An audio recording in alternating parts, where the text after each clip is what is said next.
No dia de hoje nós estamos iniciando uma série de mensagens que vão continuar por todo o mês de dezembro e que particularmente nesse domingo tem o título de Ausências e Presenças. Como você pode ver aí nessa imagem que está aparecendo para você, hoje à noite nós vamos falar sobre a presença que não pode faltar.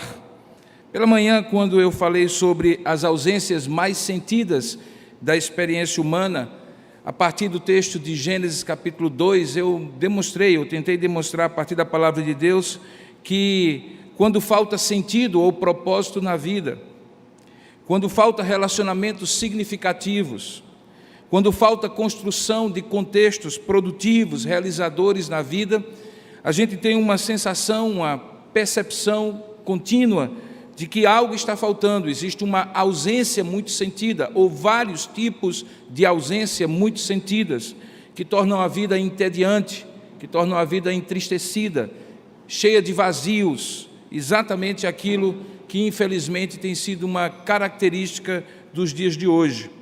Quando nós entendemos que o sentido e o propósito da nossa vida é para o louvor da glória de Deus, porque fomos feitos imagem e semelhança de Deus. Quando conseguimos compreender que Deus nos coloca por meio de relacionamentos a partir da família, para que as pessoas não sejam necessariamente a fonte da nossa felicidade, mas sejam meios da nossa felicidade, por meio dos quais Deus possa nos abençoar. E quando nós entendemos que, à medida em que, por exemplo, Adão e Eva foram colocados no jardim para cultivar e guardar, o trabalho, a realização, a criatividade, aquilo que nós construímos na vida é mais do que um meio de sustento, é um meio de realização pessoal, nos dá e nos faz bem, nos sentir produtivos. Então fica muito claro que a pergunta grande que se faz é, diante de tantas ausências que podem acontecer quando estas coisas não estão postas na nossa vida, qual é a única presença, essa sim, que se faltar pode destruir a vida de alguém? Qual é a presença que não pode faltar, como você está vendo aí nessa imagem?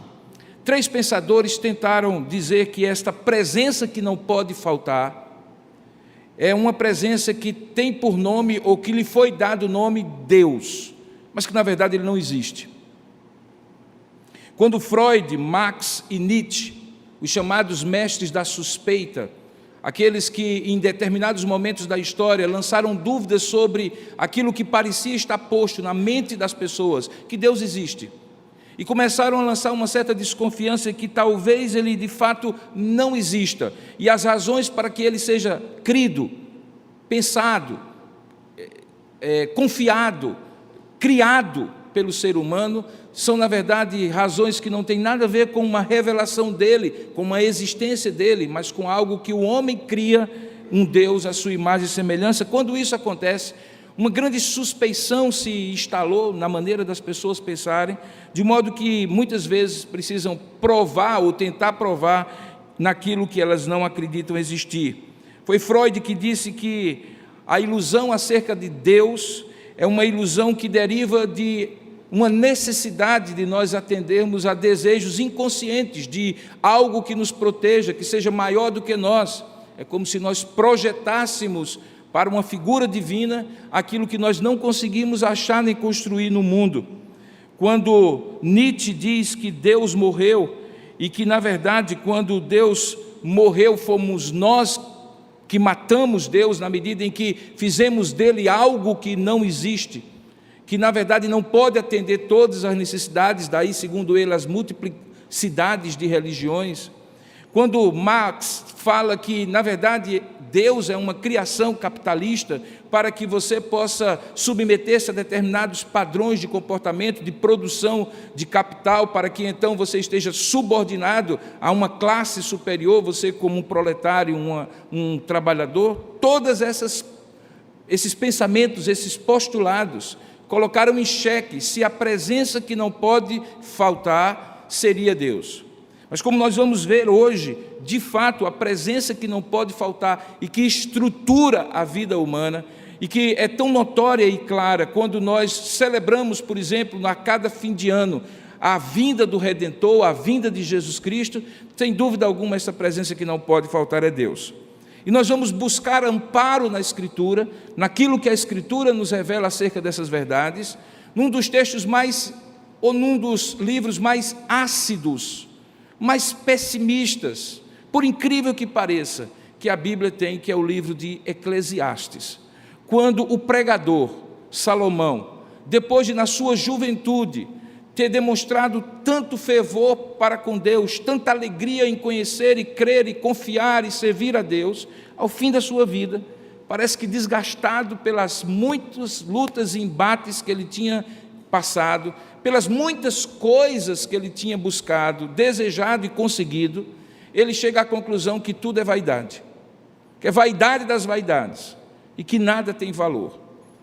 E é justamente no texto final da sua escrita do livro de Eclesiastes, capítulo 11, a partir do verso 9, que nós vamos ler a palavra de Deus nesta ocasião e a partir dela orarmos e pedirmos a Deus que nos fale ao coração naquela presença que não pode faltar na vida de um ser humano criado à imagem e semelhança de Deus. Leia, portanto, comigo Eclesiastes, capítulo 9, a partir do verso... Eclesiastes, capítulo 11, a partir do verso 9. Vamos ler juntos? Alegra-te, jovem, na tua juventude, e recreie-se o teu coração nos dias da mocidade. Anda pelos caminhos que satisfazem ao teu coração e agradam aos teus olhos. Sabe, porém, que de todas estas coisas Deus te pedirá contas. Afasta, pois, do teu coração o desgosto e remove da tua carne a dor, porque a tua juventude e a primavera da vida são vaidade. E agora o primeiro versículo do capítulo 12. Lembra-te do teu Criador nos dias da tua mocidade, antes que venham os maus dias e cheguem os anos dos quais dirás, não tenho neles prazer. Que Deus abençoe a sua palavra, que acabou de ser lida. Vamos orar juntos? Ó Pai amado, nós não saímos de casa nessa ocasião para ouvir um homem falando conosco acerca da Tua palavra. Nós precisamos ouvir a Tua voz, a voz da presença que não pode nos faltar, da presença do Senhor neste lugar, no nosso coração, revelando por Tua palavra a Tua vontade e o Teu caráter, iluminando a nossa mente pelo Teu Espírito, naquilo que precisamos e podemos compreender da Tua palavra. Pai, toma conta agora deste lugar, toma conta do coração de cada um de nós, daqueles que estão participando do culto à distância, pela internet, pela TV, que o Senhor possa, a cada um de nós, falar profundamente ao coração e nos mostrar a presença que não pode nos faltar. É assim que nós te oramos e te agradecemos, em nome e para a glória de Jesus. Amém. Como eu falei, o livro de Eclesiastes foi escrito na parte final da vida de Salomão. Talvez nenhum outro rei de Israel ou de qualquer outro lugar, de qualquer outro reino, é símbolo de tanta sabedoria, de tanta riqueza, de tanta projeção, de tanto esplendor como Salomão. O próprio Senhor Jesus, quando quer fazer um comparativo em Mateus capítulo 6, sobre a glória, diz assim, nem mesmo Salomão, usando Salomão como um parâmetro de algo glorioso, tão glorioso que conta-nos a história que reis e rainhas vinham de vários lugares do mundo para, convergindo em Jerusalém, ouvirem dos lábios daquele homem a sabedoria, verem o esplendor do seu reino e a sua glória. Nem mesmo no tempo do rei Davi, Israel se expandiu tanto quanto um reino e fez acordos comerciais e se enriqueceu tanto quanto no período em que Salomão estava no trono. Nós conhecemos um pouco da história dele porque logo no início do seu reino, quando ele roga a Deus, ou Deus dá a ele a condição, o direito, a oportunidade de rogar a Deus e pedir algo para que ele pudesse ter no seu reino. Ele não pede riqueza nem poder, ele pede sabedoria. E a Bíblia diz que Deus concede a Salomão sabedoria e todo o restante daquilo que ele não pediu. E nós vemos que, de fato, no início ele é um homem que, assim, transborda sabedoria e temor a Deus. É um homem que começa reinando muito bem, mas dois grandes equívocos da vida de Salomão acabam desviando Salomão para um caminho de desagregação. Ele tem para si e toma para si, alguns dos quais, produto dos acordos comerciais que ele fazia com as nações, várias mulheres. Salomão é tido como alguém que na antiguidade era o homem que teve o maior contingente de mulheres à disposição dele. Algumas delas faziam parte dos acordos comerciais, eram princesas, rainhas de outros reinos, outras eram simplesmente concubinas, de modo que calcula-se que se Salomão quisesse ter a cada noite uma mulher na sua cama, lhe faltariam dias no ano. Ele multiplica para si mulheres, e com as mulheres ele multiplica para si perspectivas de vida diferentes, porque cada mulher daquela vinha de uma cultura e de uma religião diferente, que muitas vezes nas alcovas, nos momentos de intimidade, transparecia para aquele homem os seus valores, as suas convicções, as suas concepções de vida, e de alguma forma desviavam aos pouquinhos o coração de Salomão do temor ao Senhor. Junto a isso, Salomão, à medida que enriquece, fortalece o seu reino, e diz o texto que foram as mulheres e os cavalos, referindo-se ao poder do seu exército, que significaram a ruína de Salomão. Ele se torna poderoso, muitos carros, muitos cavalos, muita força bélica fazia com que Salomão não temesse nenhum outro reino naquela ocasião do seu reinado. Aquilo que parecia ser tão claro para aquele jovem sábio no início, foi, à medida que o tempo passando, sendo esquecido. Era que o prazer e as coisas que ele buscava na vida, e a independência e a autossuficiência que aquele exército e que aquele poderio bélico parecia lhe dar, de fato não lhe traria alegria e felicidade. Se você tiver a oportunidade de começar a ler esse livro de Eclesiastes, que eu considero um dos livros mais importantes da Bíblia, você vai ver que logo no capítulo 2 de Eclesiastes, a partir do verso 1, Salomão vai mostrando, contando em retrospectiva, uma série de experiências que ele teve, de descaminhos que ele chama das vaidades. Esse termo vaidade, é a tradução da palavra vazio em hebraico. Portanto, do vazio das coisas, do oco das coisas, da ociosidade, do não lugar, da não presença das coisas. E ele fala então no capítulo 2, a partir do verso 1 até o versículo 11, das coisas que ele possuiu. Ele diz assim, olha, eu empreendi grandes obras, capítulo 2, verso 4, edifiquei para mim casas, plantei para mim vinhas, fiz jardim, pomares para mim, nestas plantei árvores frutíferas de toda espécie, fiz para mim açudes, para regar com eles o bosque em que reverdeciam as árvores, comprei servos e servas, tive servos nascidos em casa, possuí bois, ovelhas, mais do que possuíram todos os que antes de mim viveram em Jerusalém. Eu amontoei para mim prata, ouro, tesouros de reis e de províncias. Provi-me de cantores e cantoras, das delícias dos filhos dos homens, mulheres e mulheres. Engrandeci-me e sobrepujei a todos os que viveram antes de mim em Jerusalém. Tudo quanto desejaram, verso 10, os meus olhos, não lhes neguei, nem privei o coração de alegria alguma, pois eu me alegrava com todas essas minhas fadigas, e isso era a recompensa por todas elas.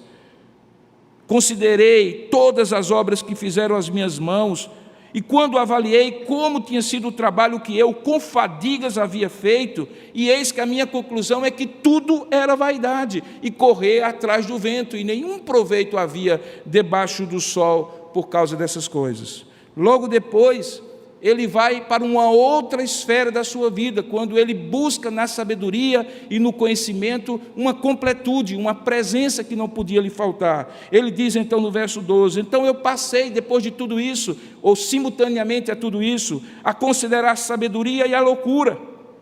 Vi que a sabedoria, verso 2, verso 13, desculpa, é mais proveitosa do que a estutícia. Pelo que eu disse comigo mesmo, verso 15, como acontece ao louco, também acontece a mim. Como acontece ao estulto, assim me sucede. Porque eu busquei mais a sabedoria. E aí ele fala, morre o sábio, verso 16, e da mesma sorte o estulto. Pelo que, aí ele conclui no verso 17, aborreci a vida, pois me foi penosa a obra que eu fiz debaixo do sol, porque tudo é vaidade correr atrás do vento. E aí, num terceiro e último momento, ele vai então atrás de suas realizações, do trabalho que ele fez.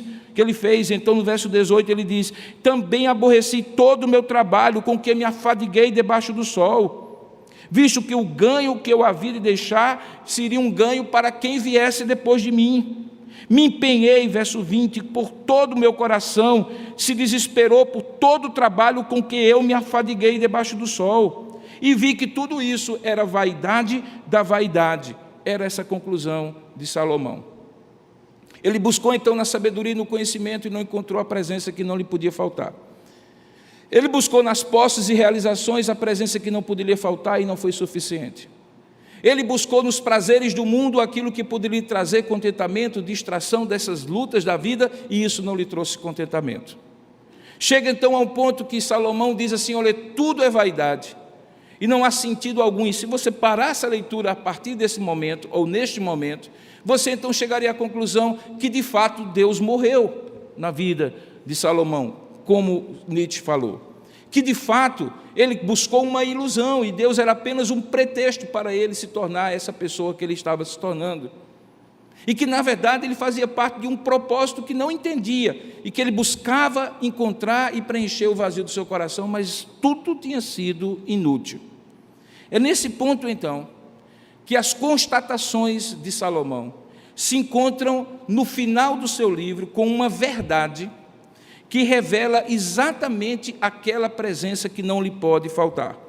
Se você tiver a oportunidade em outro momento de ler esse livro por inteiro, é um livro muito interessante, 12 capítulos, você vai chegar ao ponto que no final deste livro, a partir do capítulo 11, Salomão começa a falar, diante daquelas constatações, o que é que deveria ser então o procedimento sábio dele, para que ele não se tornasse alguém embevecido pelo sucesso, pelo poder, pelo prazer, pelo status, pela celebração, pelo entretenimento na vida, pela vã vaidade da vida. O que é que ele deveria, ou como ele deveria proceder para voltar a ter um coração sábio? E aí ele compartilha conosco sobre a presença que não pode faltar. Em primeiro lugar, ele demonstra que a presença que não pode faltar é a verdadeira fonte de uma alegria perene, de uma alegria contínua, de uma alegria constante.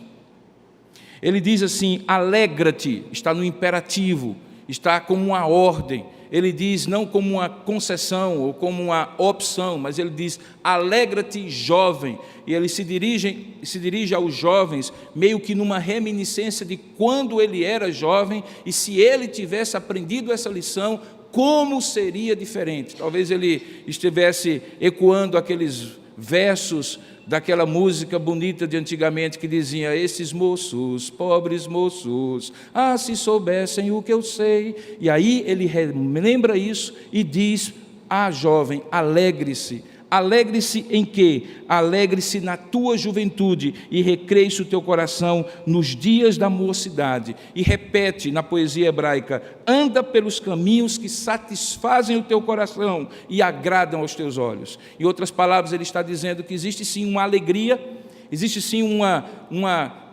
satisfação, uma busca por aquilo que a vida de bom pode dar e que existe sim motivos para que você aproveite a vida.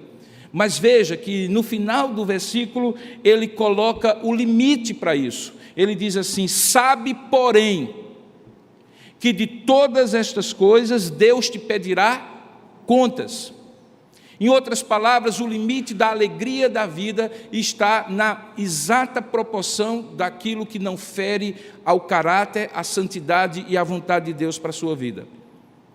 A satisfação plena como um fim em si mesmo, essa busca pela alegria, pelo preenchimento de coisas que podem satisfazer ao coração humano, estabelecem ou são estabelecidas dentro de um limite. É desde que, levando em conta, até que não venha a desagradar o teu Criador, porque Ele te pedirá contas. Haverá um dia em que eu oferecerei a Deus a minha vida, e direi a Deus o que eu fiz dela, e Deus avaliará se eu tive coração sábio ou coração cheio de vaidade, para aproveitar as coisas boas da vida para a glória do nome dEle, ou não. Ele me pedirá contas, porque Ele é o meu Criador, Ele é o alfa que cria a minha vida, Ele é o ômega que recolhe a minha vida, Ele dá a minha vida, Ele toma a minha vida. Eu vim do pó, ao pó voltarei, mas eu também sou espírito, e ao espírito e diante de Deus eu me apresentarei.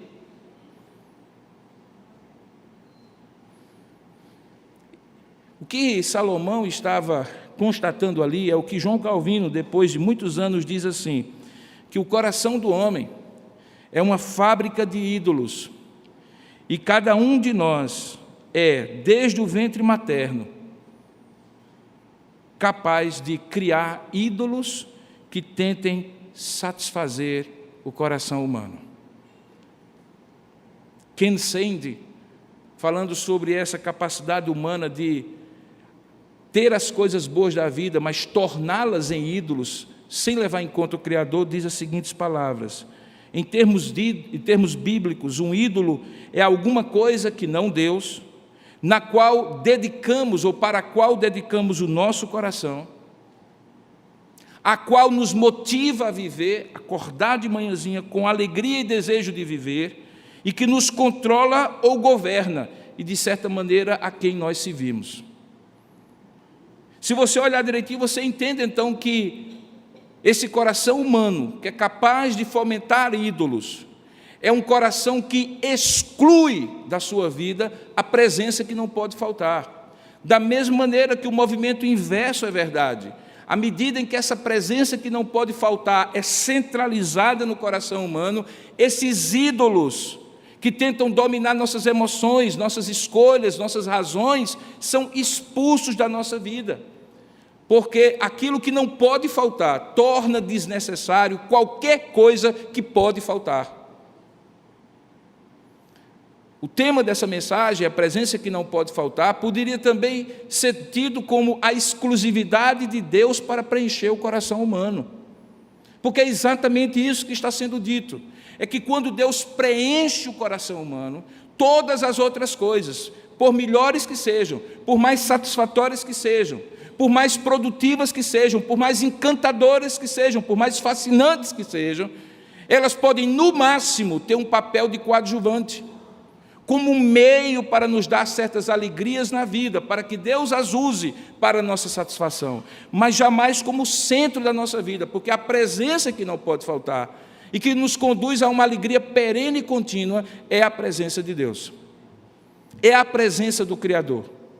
É quando Deus se torna a referência maior da nossa vida.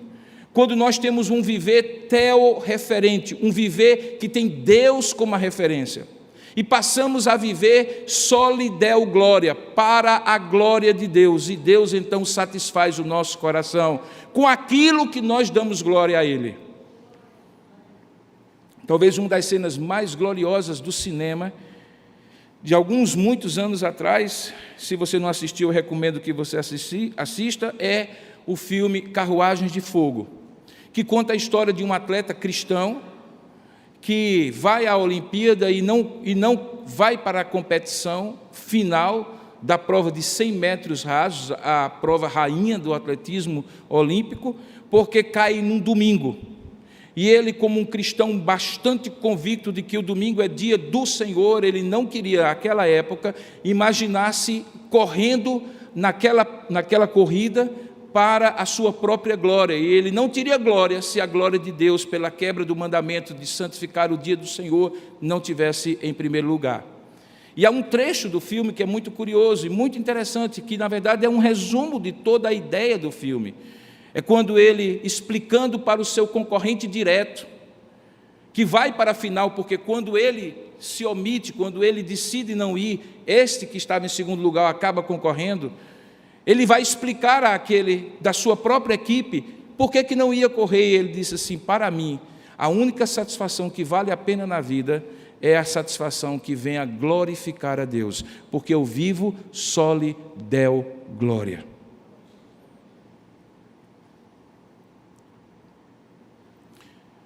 É óbvio que quando você me escuta nessa história, e aquilo que eu estou até agora expondo no sermão, assim como o escritor imaginou que algum leitor teria a sensação, você certamente pode pensar: mas então quer dizer que a vida do cristão é uma vida anódina, inodora, sem cheiro, sem cor, sem brilho?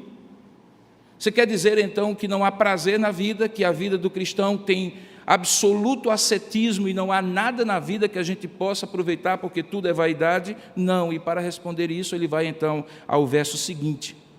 E então no verso seguinte, diante da possibilidade de que alguém pudesse pensar: então já que eu vou ter que prestar contas a Deus, não vale a pena nada que eu fizer na vida, ele então diz, no verso 10, afasta, pois, afasta, novamente no imperativo, exclui, tire do centro do seu coração a tristeza e o desgosto, e remove da tua carne a dor, por teres que fazer essa decisão. Por quê? Porque a juventude e a primavera da vida são passageiros, são vaidade, um dia acabam. Em outras palavras, ele está dizendo que não apenas a alegria perene só vem no coração humano quando Deus é o centro, como também o sentido maior da vida só vem ao coração quando Deus é o centro. Ela é a presença que não pode faltar. Não é algo que vai e volta, não é algo vaidoso, mas é algo que permanece conosco. O Richard Case salienta que a idolatria é extremamente sutil, meus queridos irmãos, e penetrante ao coração humano. Ele diz assim: toda sorte de coisas são ídolos em potencial. Depende somente das nossas atitudes e ações concernentes a elas. Idolatria pode não envolver negações explícitas da existência de Deus feitas por você, ou do caráter dele revelado na Escritura. Ela pode vir também, e preste bem atenção, por meio de um afeto excessivo a algo que é em si mesmo perfeitamente lícito. Um ídolo pode ser um objeto físico, uma propriedade, uma pessoa, uma atividade, uma posição, uma instituição, uma esperança, uma imagem, uma ideia, um prazer, um herói, qualquer coisa que você possa atribuir a ele a perenidade e a satisfação que você só obtém da parte de Deus. Daí porque é tão sutil o risco que nós temos de nos abestalhar com a vida, e ao invés de aproveitar o que a vida tem, fazer da vida um fim em si mesmo, naquilo que nós buscamos nela prazer.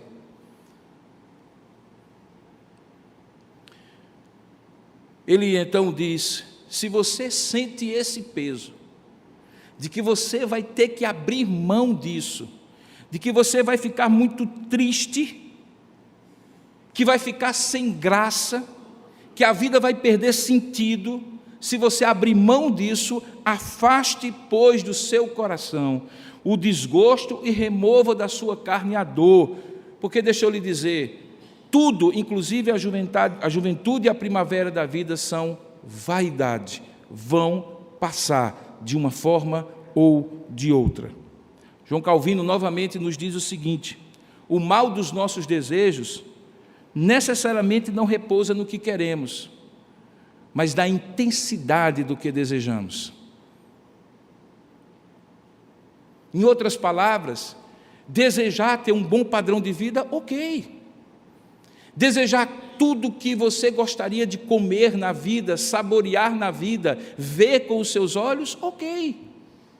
Mas talvez a intensidade com a qual você coloca toda a sua paixão, o seu desejo, a sua vontade, tudo aquilo que você está disposto a abrir mão para obter isso, tudo aquilo que você morreria se não tivesse, talvez está se tornando no lugar de Deus a presença que não pode faltar na sua vida. E aí Vale a pena ouvir a interpretação ou a advertência de Jesus quando diz sobre o dinheiro, um desses aspectos, quando diz assim, não podeis servir a Deus e às riquezas, porque ninguém pode servir a dois senhores. E aí nós poderíamos estender esse conceito e dizer assim, você não pode viver para Deus e para os seus prazeres, para Deus e para as suas realizações, para Deus e para as suas atividades, para Deus e para as outras pessoas, a ponto delas se tornarem a presença que não pode faltar na sua vida. Este lugar e esta presença pertencem exclusivamente a Deus. Um autor disse que Deus na vida de um cristão é como a coluna dorsal na vida de um homem, do corpo de um homem, de um ser humano. E se nós pararmos a entender isso aí, nós vamos realmente compreender que é possível que eu tenha, ou que eu perca partes do meu corpo e possa sobreviver sem elas, mas quando na minha coluna dorsal um mal se instala a ponto de eu perder toda a capacidade, a força, a estrutura, o sustentáculo da minha vida, eu me torno uma massa amorfa, sem força e sem vigor, sem mobilidade e sem prazer. Assim é Deus na nossa vida. Finalmente, depois de Ele dizer, alegra-te, depois de Ele dizer, afasta, então Ele diz, lembra-te. Veja, são 3 verbos que estão iniciando esses 3 versículos. Ele diz primeiro, alegra-te, a concessão de Deus para a alegria e para o prazer na vida. Mas se isso for tão importante que se torne um fim em si mesmo, afasta. E ao alegrar-se e afastar, lembre-se. Lembre-se de quê? Diz o verso 1 do capítulo 12, lembra-te do teu Criador nos dias da tua mocidade, antes que venham os maus dias. Ele não diz, se vierem depois os maus dias, mas quando, porque eles virão. Quando vierem os maus dias, antes que eles venham, lembra-te do teu Criador nos dias da tua mocidade, porque eles chegarão e haverá um dia em que não haverá neles prazer algum. Alegra-te, afasta, lembra-te.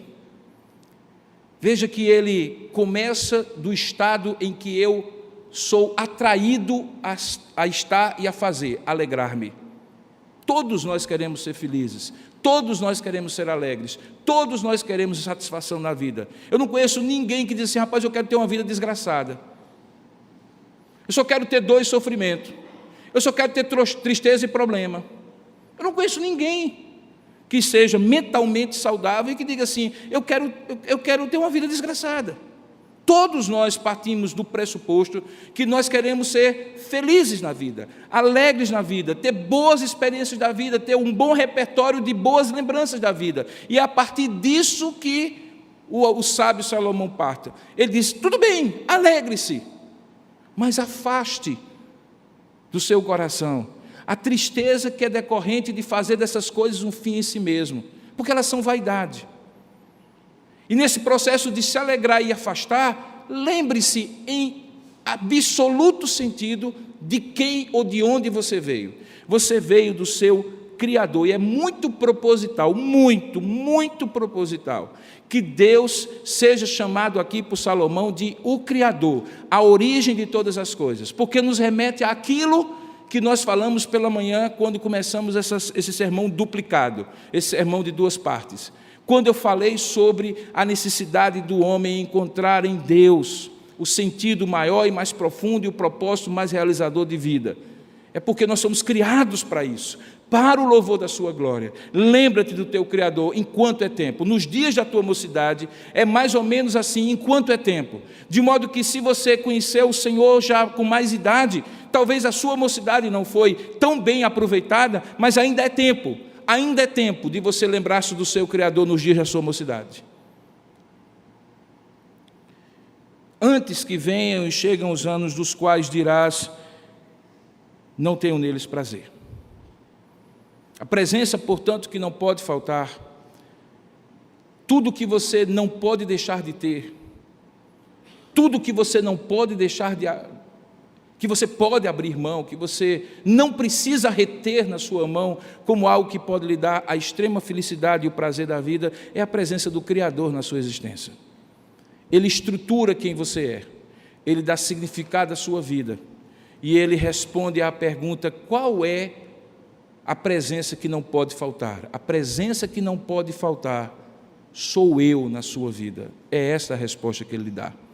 Jesus coloca de outra forma nos evangelhos, quando Ele diz assim, que Deus requer de nós somente algo, um algo, e único algo, só isso.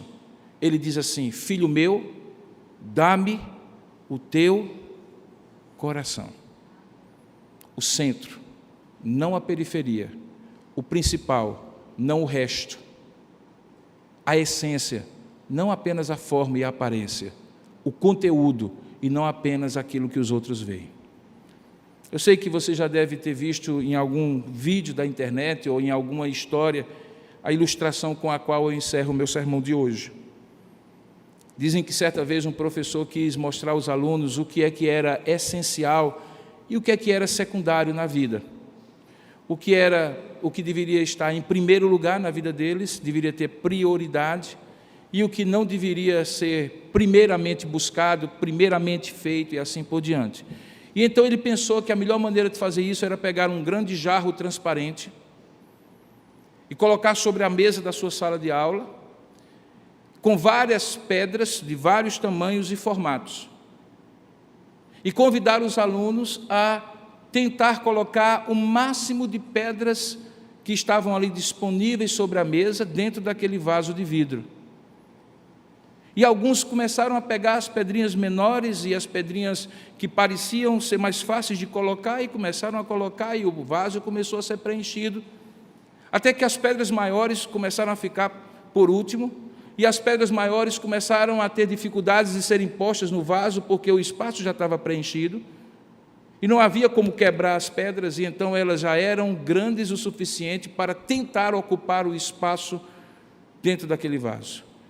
E quando então ficou claro que todas as pedras não caberiam naquele vaso, então ele pediu para que o vaso fosse esvaziado novamente sobre a mesa, e então ele começou como deveriam eles ter começado.